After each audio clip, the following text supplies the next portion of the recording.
Last time हमने बात की थी कि कैसे तुम अपनी लाइफ के हर फील्ड को बैलेंस कर सकते हो, फिर चाहे वो स्टडी हो, यूट्यूब हो, फिटनेस हो या हेल्थ, सब कुछ। लेकिन सच बोलो, क्या तुमने ट्राई किया था? और अगर ट्राई किया भी होगा तो कुछ दिन बाद सब कुछ वापस वैसे ही हो गया होगा, क्योंकि तुम्हारे पास टाइम कम है और स्ट्रेस ज्यादा है। एक साइड क्लासेस, दूसरे साइड आइडियाज और तीसरे साइड तुम्हारा खुद का गिल्ट कि मैं सब कुछ करना तो चाहता हूँ पर कुछ भी कर नहीं पा रहा हूँ। मैं भी इसी फेज से गुजर चुका हूँ। मैं भी 10th क्लास का एक स्टूडेंट हूँ और साथ ही एक ऑलमोस्ट 80 के सब्सक्राइबर्स वाला यूट्यूब चैनल रन कर रहा हूँ। मुझे रोज स्टडी, एडिटिंग, वर्कआउट सब कुछ हैंडल करना पड़ता है और कई बार लगता है कि अब मुझसे और नहीं हो पाएगा। लेकिन मैंने ये चीज समझ ली कि प्रॉब्लम मेरे शेड्यूल में नहीं है, प्रॉब्लम मेरे सिस्टम में भी नहीं है, प्रॉब्लम सिर्फ एक ही जगह है, जो है मेरा दिमाग। इस वीडियो के एंड तक तुम्हें ये समझ में आ जाएगा कि कैसे तुम अपने दिमाग को कंट्रोल कर सकते हो और उससे हर काम करा सकते हो, चाहे वो स्टडी हो, यूट्यूब हो या तुम्हारी हेल्थ। वीडियो को स्किप मत करना, क्योंकि अगर तुमने ये समझ लिया तो ये सिर्फ तुम्हारी स्टूडेंट लाइफ ही नहीं बल्कि तुम्हारी लाइफ के हर एरिया में काम आएगी। Chapter 1, the pain. एक टाइम था जब मैं सोचता था कि अगर मैं अपने दिन का हर मिनट यूज नहीं करूंगा तो मैं सब कुछ अचीव नहीं कर पाऊंगा। सुबह स्टडी, दिन में वीडियो एडिटिंग, शाम को वर्कआउट, रात में प्लानिंग। पेपर पे सब कुछ परफेक्ट लगता था, लेकिन रियलिटी बिल्कुल अलग थी। एक दिन एनर्जी हाई होती थी तो अगले दिन पूरा बर्नआउट। कभी वीडियो एडिट हो जाती थी तो नोट्स पेंडिंग हो जाते थे, कभी वर्कआउट हो जाता था तो स्टडी मिस हो जाती थी। और धीरे धीरे वो गिल्ट अंदर से मुझे खाने लगा कि क्या सच में मैं सब कुछ अचीव कर भी सकता हूँ या नहीं। हो सकता है कि तुम भी इसी फेज से गुजर रहे हो।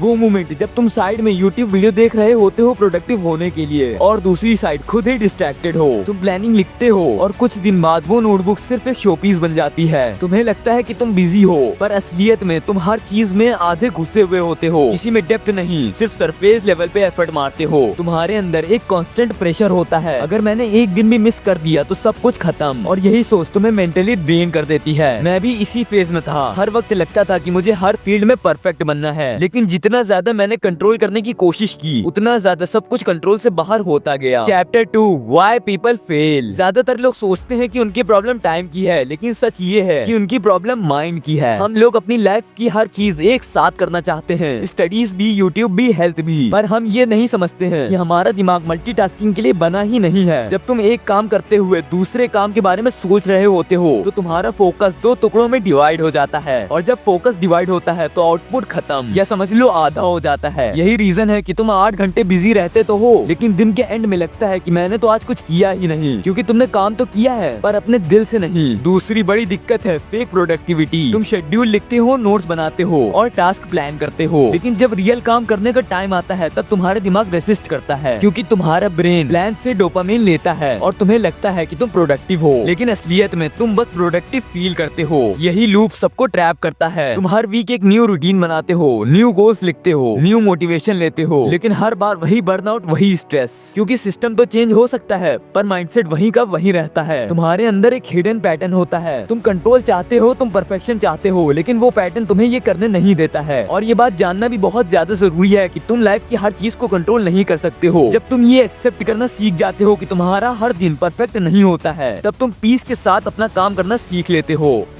Chapter 3, the real solution. सबसे पहले ये समझ लो कि लाइफ को बैलेंस करने का मतलब सब कुछ एक साथ करना नहीं होता। बैलेंस का मतलब होता है हर चीज को उसके टाइम पर पूरे प्रेजेंस के साथ करना। मैं भी पहले हर चीज को एक ही दिन में फिट करने की कोशिश करता था, लेकिन फिर मैंने एक सिंपल सिस्टम बनाया और ये सिस्टम मेरे लिए गेम चेंजर साबित हुआ, जो मैं तुम्हें अभी बताने वाला हूँ, इसीलिए ध्यान से सुनना। Step 1, separate your energy, not just your time. हर इंसान के पास 24 घंटे होते हैं, पर एनर्जी लेवल सबका अलग अलग होता है। तुम्हारा ब्रेन सुबह एक्टिव होता है तो वही टाइम तुम्हारा स्टडी टाइम होना चाहिए। दिन के बीच में जब फोकस थोड़ा डाउन होता है उस टाइम तुम यूट्यूब या क्रिएटिव टाइम की तरह यूज कर सकते हो। और शाम में जब तुम्हारी बॉडी ज्यादा एक्टिव होती है तो वो तुम्हारा वर्कआउट टाइम होना चाहिए। ये टाइम मैनेजमेंट नहीं है, ये एनर्जी मैनेजमेंट है। तुम जब अपने काम को अपने एनर्जी पैटर्न के अकॉर्डिंग सेट करते हो तो तुम्हें विल पावर यूज ही नहीं करनी पड़ती, ये बहुत कम यूज करनी पड़ती है। तो इसीलिए भाई देखो, मल्टीपल चीजें मैनेज करना सिर्फ टाइम मैनेजमेंट का गेम नहीं होता। जब तुम एक ही दिन में पढ़ाई, काम, साइड प्रोजेक्ट्स, जिम और पर्सनल पर्सनल लाइफ, सब कुछ हैंडल कर रहे होते हो तो सबसे पहले तुम्हारी बॉडी ही थक जाती है। इसीलिए तुम्हारा माइंड तो शार्प होना ही चाहिए, बट ऑल्सो स्टेमिना भी हाई होना चाहिए एंड टेस्टोस्टेरोन स्टेबल होना चाहिए, वरना तुम्हारा आधे से ज्यादा दिन ड्रेन हो जाएगा। इसी रीजन से मैं अब एक चीज तुम्हें बताने वाला हूँ जो नेचुरल वे में तुम्हारी बॉडी को सपोर्ट कर सकती है, जो है मेंश्योर का शिलाजीत प्योर रेसिन। ये हिमालय से खास लाया जाता है एंड इसमें 72.68% फैल्विक एसिड होता है जो काफी हाई पोटेंसी का माना जाता है। इसका बेस्ट पार्ट ये है कि ये जीएमपी और आईएसओ सर्टिफाइड होता है, साथ ही इसमें कोई भी फिलर्स नहीं होते।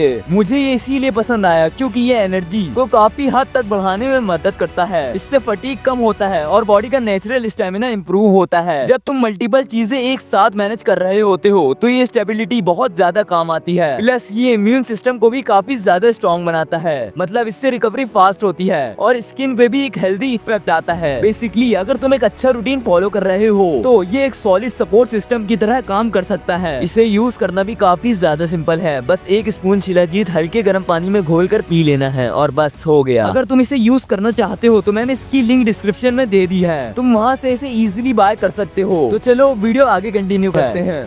Step 2, one focus rule. एक सिंपल रूल फॉलो करो, एक वक्त में सिर्फ एक ही बैटल फील्ड। जब स्टडी कर रहे हो तो यूट्यूब के आइडियाज के बारे में मत सोचो और जब एडिट कर रहे हो तो मार्क्स के बारे में मत सोचो। ये कॉन्टेक्ट स्विचिंग तुम्हारा सबसे बड़ा एनिमी है। मल्टीटास्किंग तुम्हें स्मार्ट फील कराती है लेकिन लॉन्ग टर्म में ये तुम्हारा ब्रेन स्लो कर देती है। तुम फोकस को एक मसल की तरह नहीं मान सकते हो, मतलब तुम इसे जितनी बार तोड़ोगे ये उतना ज्यादा स्ट्रॉन्ग नहीं बनेगा बल्कि ये उतना ज्यादा वीक होता जाएगा। Step 3, weekly system not daily pressure. हर दिन परफेक्ट होने की एक्सपेक्टेशन मत रखो क्योंकि सभी लोगों के सभी दिन परफेक्ट नहीं होते हैं, इसीलिए तुम अपनी लाइफ को डेली नहीं वीकली गोल्स में डिसाइड करो। फॉर एग्जांपल वीक में 4 फोकस्ड स्टडी सेशन रखो, 3 video progress task, 3 solid workouts, 1 rest या फिर रिफ्लेक्शन डे। इससे पता है क्या होता है, तुम डेली फेलियर की गिल्ट में नहीं जाते हो और तुम अपने फोकस को लॉन्ग टर्म के लिए कंसिस्टेंसी के साथ फॉलो कर सकते हो। Step 4, mental rest. यहाँ सबसे बड़ा सीक्रेट आता है, डिअटैचमेंट माइंडसेट। हर चीज तुम्हारे कंट्रोल में नहीं होती है, कभी स्टडी प्लान फेल होता है तो कभी वीडियो डिले होगी, लेकिन अगर तुम इमोशनली डिटैच होना सीख जाते हो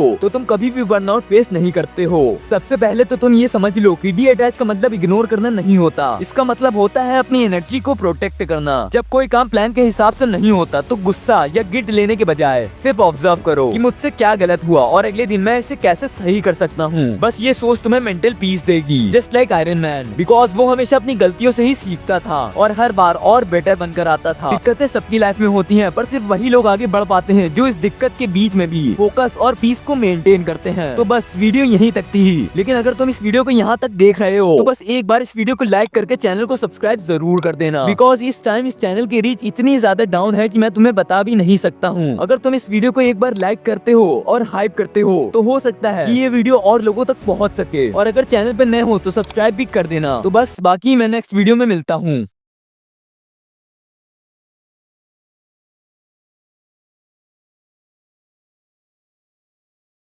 बाकी मैं नेक्स्ट वीडियो में मिलता हूँ।